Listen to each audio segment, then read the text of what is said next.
What's up, guys? In this video, you're gonna learn how to cope with dropout syndrome. So let's get into this video.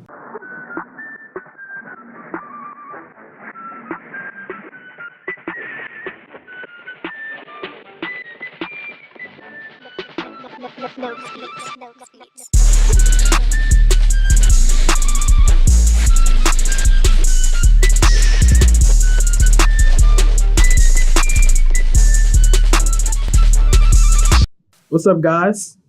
And welcome to the next episode.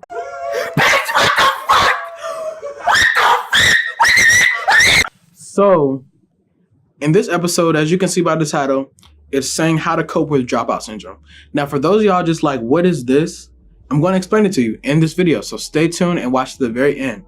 But while we're here, make sure you like this video and share it with your friends. Share it on all your social media platforms, whether it's Instagram, Twitter, Snapchat, Facebook, bird mail, a rock, and you throwing it in somebody's window. Don't do that though. It's vandalism. So first, I'm going to explain what dropout syndrome is. So basically, it's kind of like a term I came up with, but it is like a term that's out there in the universe or whatever. Dropout syndrome is basically when you feel like you're ready to drop out. So you're in college and you are kind of overwhelmed with a lot of things at one point in time, and just like, I'm ready to drop out. I'm ready to give it up. You know, I'm gonna go strip, you know, I'm gonna go do whatever, you know. People have that thing all the time. It happens, it's natural. It's a natural feeling. We all get those periods in time where we're just like, I'm ready to drop out. And it's not just with college. With high school too, people in high school have this syndrome all the time because there are a lot of high school dropouts that just kind of can't get it, you know. They have struggles, they may have to be struggling at home, be struggling in school, be struggling during both. I mean, it happens.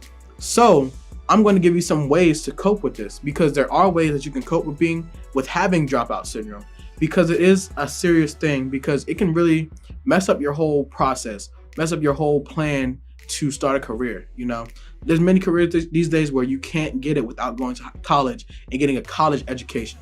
So I'm going to give you some tips. My first tip is going to be to get some sleep. Sleep is number one with a lot of things. Like I tell you, you have to make sure you're getting your sleep so that you can be prepared to take on the day. If you're not getting your 8 hours of sleep, or your 7 hours of sleep, or your 9 hours of sleep, whatever you need, you know, don't try to take too much and then you wasting your whole day. But get your enough time to sleep. And I don't mean stay up till 1 o'clock in the morning and expect you to get enough sleep for the rest of the day. I mean going to sleep at like around 9ish, maybe 10ish, and waking up at a reasonable time as well. So that way your day is started up and you can pretty much complete the necessary tasks of the day. Your sleep is definitely number one and important with this whole syndrome.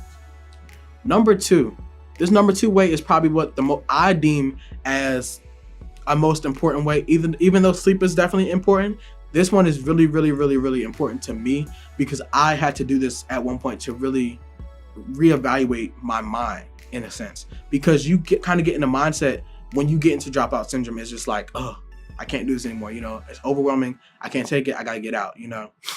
Take a break. Take a day. You know, you can take a day, take a weekend to get your mind and yourself together. You can rest, you can relax, do what you need to do.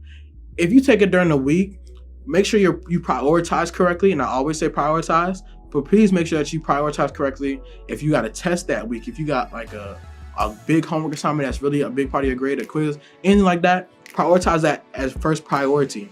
Get that out the way and to give yourself a little motivation, you know, get that out the way and finish the week strong, and then take that weekend for yourself to really get your mind right, you know, and relax and rest. Because even though you may not be physically sleeping, rest and just like relaxing, laying back, letting loose, you know, that will definitely help you get rid of dropout syndrome. Because this is a real thing to be honest with you, this is real. I had this thing happen to me. I had to go home for the weekend because I was just like, oh, I can't take it no more, you know?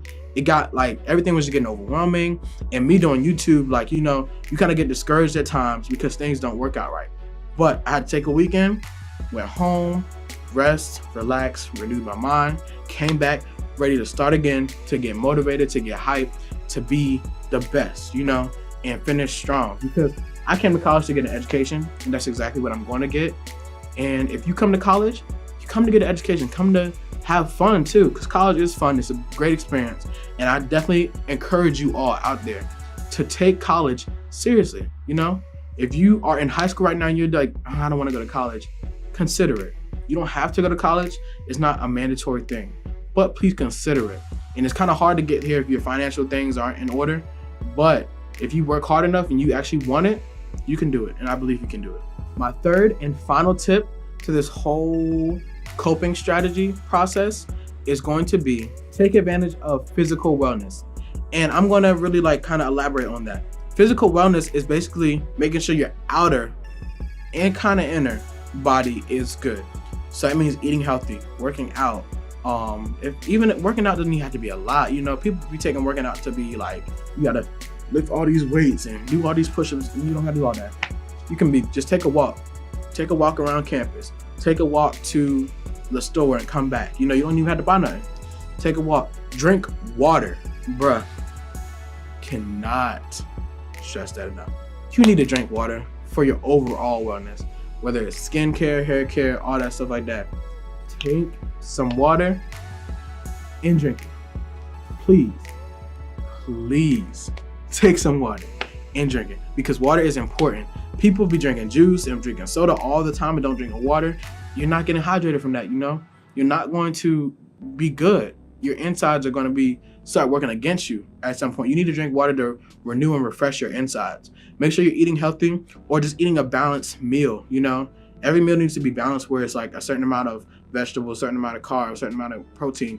Everything needs to be incorporated the right way, if that makes sense, you know? So make sure you're eating the right things.